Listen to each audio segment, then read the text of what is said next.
Khamenei की मातम में क्यों लहर रहे लाल झंडे, गूंज रहा ट्रंप का नाम, ईरान चाहे मिसाइलों वाला इंतकाम। नमस्कार, मैं हूं आपके साथ आयुषी गुप्ता। ईरान के दिवंगत सुप्रीम लीडर अयतुल्ला अली खामेनेई के अंतिम संस्कार समारोह में हजारों की संख्या में लोग आ रहे हैं। वे पूर्व सर्वोच्च नेता की आखिरी विदाई पर फूट फूट करके रो तो रहे हैं, लेकिन इस दौरान उनके हाथ में लाल रंग के झंडे दिखाई दे रहे हैं। आमतौर पर मौत के मातम को काले रंग से जाहिर किया जाता है, तो फिर ये लाल झंडे क्यों लहराए जा रहे हैं? इसके पीछे भी एक थ्योरी है जो तेहरान की आगे की डिप्लोमेसी तय करेगी।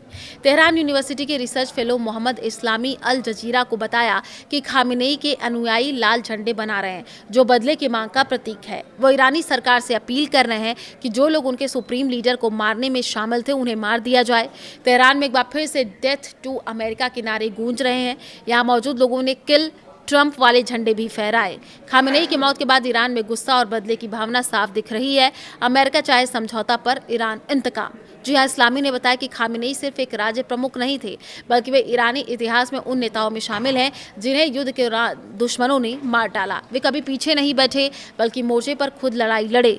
ईरानी सरकार इन अंतिम संस्कार समारोह के जरिए दुनिया को दो संदेश देना चाहती है। पहला, खामेनेई ईरानी इतिहास में कितने बड़े थे, और दूसरा, उनकी नीतियां उनके बाद भी जारी रहेंगी। अमेरिका इजराइल के हमलों से पहले ईरान से जो तस्वीरें आ रही थी, उनमें खामेनेई के खिलाफ नारे लग रहे थे। लोग बड़ी संख्या में सत्ता के खिलाफ उतर रहे थे, लेकिन अब ऐसा नहीं है। अमेरिका को रहनुमा मानने वाली भीड़ कहीं गायब सी है। खामेनेई की मौत के पीछे ईरान अमेरिका और इजराइल को जिम्मेदार मानता है। हाल के महीनों में दोनों देशों के हमलों में ईरान को भारी नुकसान हुआ।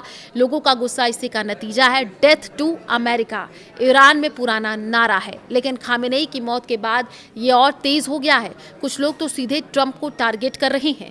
7 जून को अमेरिका और ईरान के बीच समझौता ज्ञापन MOU हुआ था, जिसमें हॉर्मुज जल डमरू मध्य में नौवहन की स्वतंत्रता और ईरानी फंड्स को अनफ्रीज करने जैसे मुद्दे शामिल थे।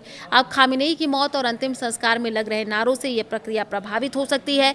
ईरान की नई सरकार और जनता बदले की भावना से भरी हुई है। ऐसे में अमेरिका के साथ कोई बड़ा समझौता करना उसके लिए मुश्किल हो सकता है और विश्वास भी कम होगा। अगर ईरान सख्त रुख अपनाता है तो बातचीत रुक सकती है या धीमी पड़ सकती है। एक्सपर्ट्स मानते हैं कि ईरान की नई लीडरशिप को पहले आंतरिक स्थिरता स्थापित करनी होगी। अगर बदले की भावना हावी रही तो क्षेत्रीय तनाव बढ़ सकता है।